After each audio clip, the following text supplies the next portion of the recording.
নাম ঝুলন। আমি পরাণীর সাথে খেলিব আজকে পরম খেলা নিশিত বেলা।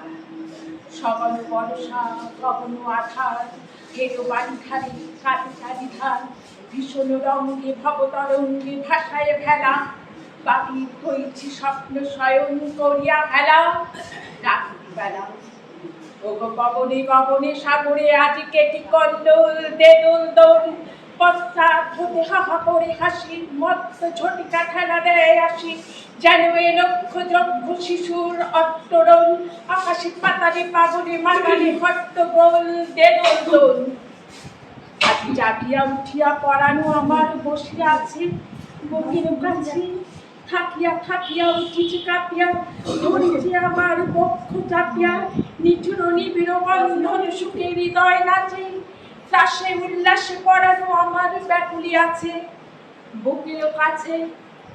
হায় এতকাল আমি রেখেছি তারে যত্ন করে শয়ন করে। ব্যথা পাচ্ছে লাগে দুঃখ পাচ্ছে জাগে, নিশিদিন তাই বহু অনুরাগে। বাসর শয়ন করেছি রসন কুসুম ধরে, দুয়ার রুধিয়া রেখেছি করে গোপন ঘরে যত্ন ঘরে। কত সোহাগ করেছি চুম্বন করি নয়ন পাতে স্নেহের সাথে। শুনাইছি তারে মাথা রাখির পাশে, কত প্রিয় নাম মৃদু মধু ভাসে। গুঞ্জন তান করিয়াছি গান জ্যোৎস্না রাতে, যা কিছু মধুর দিয়াছিল তার দুখানি হাতে স্নেহের সাথে। শেষে শেষে শয়নে শান্ত পরাণ আলস রসে আপিস বসে। পরশ করিলে যাবে না সে আর, কুসুমের হার লাগে গুরু ভার। ঘুমে জাগরণে নিশে একাকার নিশি দিবসে, বেদনা বিহীন অসার বিরাগ মর্মে বসে আপিস বসে। ভাবি মধুরে মধুর মধুরে আমার হারায়া বুঝি পাইনে খুঁজি। বাসুরের দ্বীপ নিভে নিভে আসে ব্যাকুল নয়নে হেরি চারিপাশে। শুধু রাশি রাশি সূক্ষ্ম কুসুম হইছে পুঁজি, অতল স্বপ্ন সাগরে ডুবিয়া মরিছে জুজি আহারে খুঁজি। তাই ভেবেছি আজকে খেলিতে হইবে নূতন খেলা। রাত্রিবেলা মরণ দোড়ায় ধরি রশি গাছি, বসিব দুজনে বড় কাছাকাছি। ঝঞ্ঝা আসিয়া অট্ট হাসিয়া মারিবে ঠেলা, আমাদের প্রাণীতে খেলিব দুজনে ঝুলনো খেলা নিশিত বেলা। দেদোল দোল দেদোল দোল এ মহাসাগরে তুফান দোল। বধুরে আমার পেয়েছি আবার ভরেছে কোল, পিয়ারে আমার তুলেছে জাগায় প্রলয় রোল। বক্ষ শনিতে উঠেছে আবার কি হিল্লোল, ভিতরে বাহিরে জেগেছে আমার কি কল্লোল। উড়ে কুন্তল উড়ে অঞ্চল উড়ে বনমালা বায়ু চঞ্চল, বাজে কঙ্কণ বাজে কিঙ্কিনি মত্ত বোল দেদোল দোল। আইরে ঝঞ্ঝা পড়ানো বধুর আবরণ রাশি করিয়া দেদুর।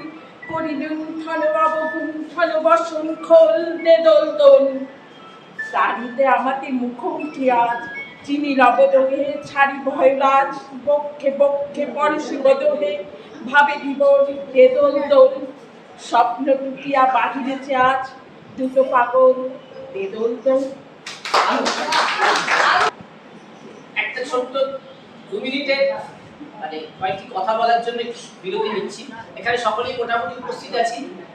আমাদের আজকে 8ই জুন, 8ই আগস্ট ঠিক এই সময় আমরা থাকবো গণভবনে আমাদের বাৎসরিক অনুষ্ঠান নিয়ে।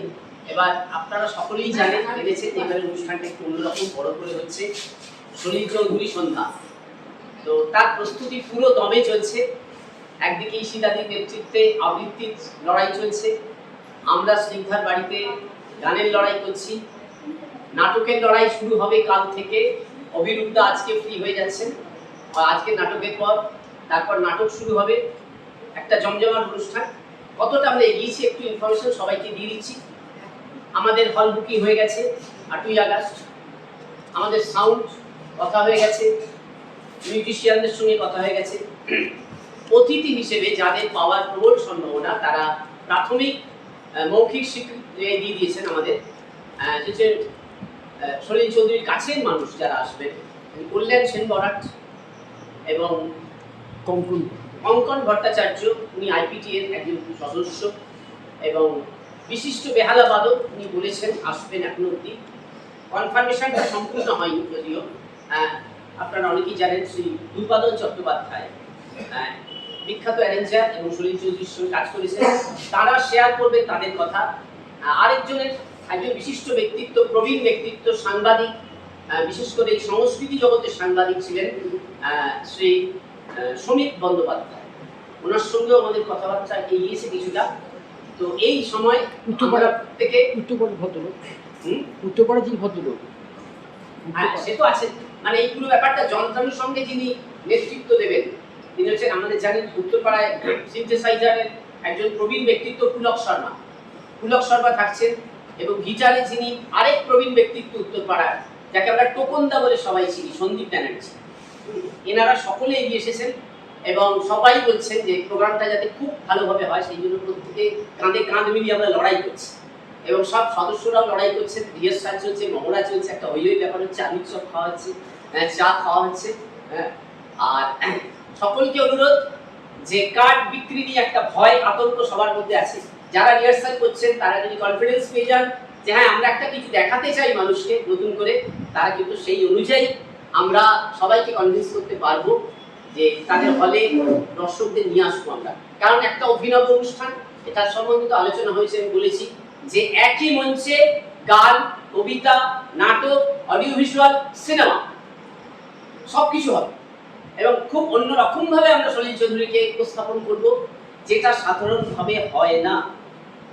সাধারণভাবে নাচ, গান, কবিতা এইভাবেই চলে, কিন্তু সেখানে আমরা অনেক গানের ইতিহাস, অনেক গানের বিভিন্ন সূত্র এবং সলিল চৌধুরীর সংগ্রাম, সলিল চৌধুরীর ব্যক্তি জীবন, নানা ব্যাপার আমরা তুলে ধরবো অডিও ভিজুয়ালের মধ্যে দিয়ে।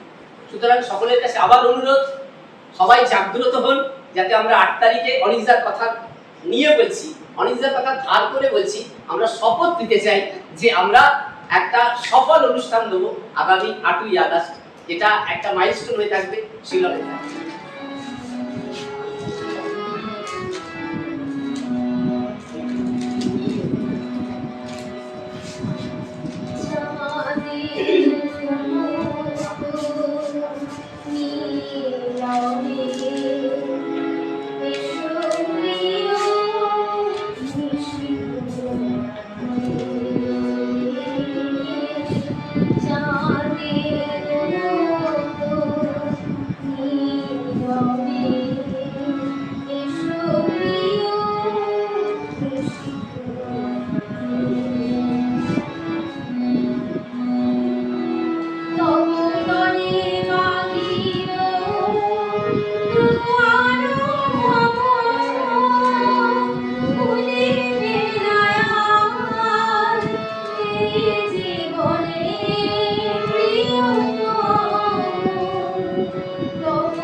পাশে সে বসেছিল তবু জাগিনি, সে যে পাশে সে বসেছিল কি ঘুম তোরে পেয়েছিল হতভাগিনী, সে যে পাশে সে বসেছিল, এসেছিল নীরব রাতে বিনা খানি ছিল হাতে, এসেছিল নীরব রাতে বিনা খানি ছিল হাতে, স্বপন মাঝে বাজিয়ে গেল গভীর রাগিনী, সে পাশে সে বসেছিল, সে দেখি দক্ষিণ হাওয়া পাগল করিয়া, গন্ধ তাহার ভেসে বেড়ায় আধার ভরিয়া, কেন আমার রজনী যায় কাছে পেয়ে কাছে না পাই, কেন আমার রজনী যায় কাছে পেয়ে কাছে না পাই, কেন গো তার মালার পরশ বুকে লাগিনি, সে যে পাশে বসে বসেছিল তবু জাগিনি।